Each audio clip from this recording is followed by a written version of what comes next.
This video will explore the interpretation of statutes, focusing on key principles of constitutional interpretation. These principles include harmonious construction, the doctrine of pith and substance, the doctrine of colorable legislation, occupied field, and repugnancy.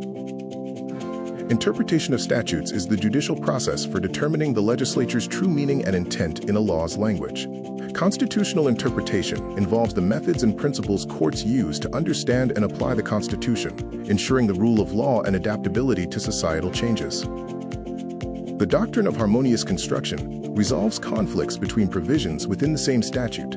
It presumes the legislature did not intend for contradictions, requiring every provision to be given the fullest possible effect. Key principles include avoiding the neglect of provisions and ensuring coherence so that all parts coexist.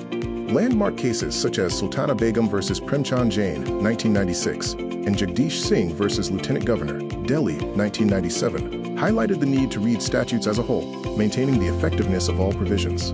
Ram Krishan versus Vinayud, 1951, resolved a conflict in the Representation of the People Act, allowing government servants to nominate and vote, but prohibiting other assistants. The principle of pith and substance determines the true nature and essential character of legislation. This helps resolve conflicts over legislative competencies between the union and state legislatures. Pith and substance refer to the essence and most important part. If the core of a law is within the enacting body's power, it is valid even if it incidentally encroaches elsewhere. Premchand Jain versus R.K. Chabra, 1984, reiterated that incidental encroachment does not invalidate an enactment. In State of Bombay versus Narottam Das, 1950, the Supreme Court affirmed that a statute's validity is determined by its true nature, or pith and substance, not the degree of encroachment.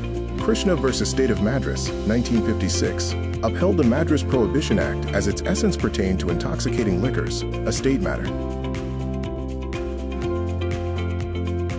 The principle of colorable legislation prevents the legislature from doing indirectly what it cannot do directly due to constitutional constraints. This doctrine focuses on legislative competence, not motives. It is frequently applied concerning Article 246 and the 7th Schedule's lists, defining union and state powers. The doctrine of occupied field means that if one level of government has comprehensively legislated on a subject, the other cannot legislate on the same matter inconsistently.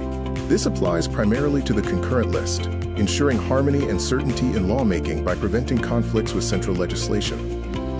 Articles 246 and 254 delineate legislative power distribution. Article 246 divides subjects into union, state, and concurrent lists.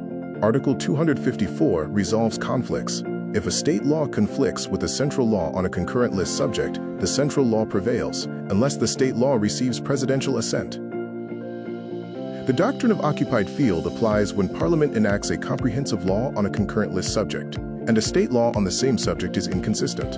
In this case, the central law occupies the field, and the state law becomes inoperative to the extent of the conflict, ensuring legal uniformity. In State of Kerala versus Mar Akram Kuriko, Limited, 2012, the Supreme Court ruled that central legislation on chit funds had occupied the field, rendering inconsistent state laws void without presidential assent. M. Karunanidhi versus Union of India, 1979, clarified that the doctrine requires a direct inconsistency for the central law to prevail. The doctrine of repugnancy addresses inconsistency between two or more pieces of legislation that produce different outcomes on the same facts. Article 254 of the Indian Constitution provides the framework for resolving these discrepancies between laws made by Parliament and state legislatures, ensuring legal clarity and the primacy of central legislation. Article 254 of the Indian Constitution defines how legal conflicts are settled for concurrent list subjects. The central law prevails if a state law is repugnant, making the state law void to that extent. An exception allows the state law to prevail if it receives presidential assent, highlighting India's quasi-federal structure. For the doctrine of repugnancy to apply, there must be a clear and direct discrepancy between the central and state laws. The inconsistency must be absolutely irreconcilable, meaning it is impossible to obey one law without disobeying the other. Article 254 is significant as it preserves the legislative balance by resolving conflicts in the concurrent list, upholding constitutional supremacy. It provides an unambiguous process for conflict resolution, and presidential assent acts as a crucial balancing mechanism while ensuring central laws maintain primacy. M. Karunanidhi versus Union of India defined repugnancy, stating a conflicting state law is void unless it has presidential assent. Deep Chand versus State of UP confirmed that if both laws occupy the same field, the state law is void.